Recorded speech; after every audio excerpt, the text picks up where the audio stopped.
Kementerian Sosial memberi perhatian pada kasus pengusiran dan kekerasan yang dialami Elina Wijayanti, seorang warga lansia berusia 80 tahun di Surabaya, Jawa Timur. Polisi juga telah menetapkan 2 tersangka yang membongkar rumah nenek Elina tanpa keputusan pengadilan.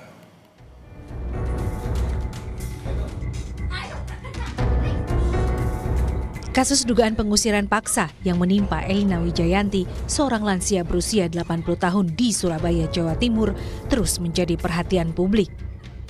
Peristiwa ini akhirnya mendapat respons dari Menteri Sosial Saifullah Yusuf atau Gus Ipul. Nenek Elina diduga diusir secara paksa dari rumah yang telah ia huni sejak 2011. Pengusiran itu disertai pembongkaran bangunan tanpa adanya putusan pengadilan. Peristiwa itu memicu keprihatinan luas, terutama terkait perlindungan terhadap kelompok rentan seperti lansia. Mensos menyatakan, setiap persoalan yang menyangkut hak dan perlindungan warga negara, khususnya lansia, harus ditangani sesuai prosedur dan hukum.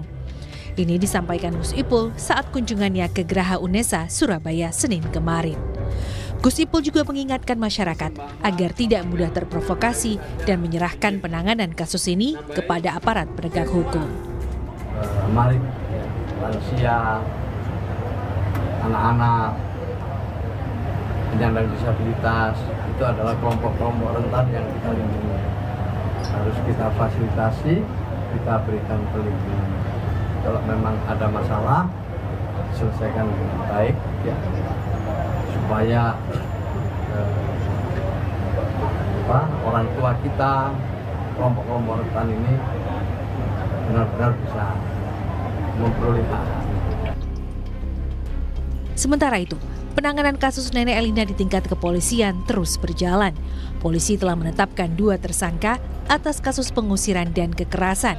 Salah satunya adalah Samuel Adi Kristanto yang diduga menjadi dalang pembongkaran paksa rumah nenek Elina. 1 tersangka berinisial MY masih dalam proses pencarian. Samuel dilaporkan oleh kuasa hukum nenek Elina atas dugaan pengusiran dan kekerasan yang dilakukan secara bersama-sama.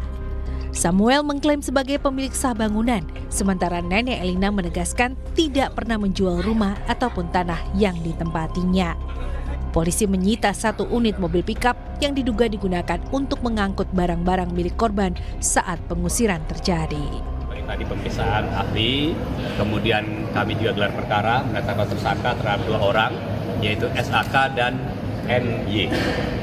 Dan kami juga sudah melakukan yang tadi penangkapan terhadap tersangka SAK dan saat ini sedang dalam pemeriksaan. Demikian. Untuk MY sendiri, MY masih tim kami masih di lapangan untuk melakukan penangkapan terhadap MY. Pengusiran dan pembongkaran rumah nenek Elina terjadi pada 6 Agustus 2025. Usai kehilangan tempat tinggalnya, nenek Elina terpaksa pindah ke indekos miliknya di kawasan Balongsari, Surabaya.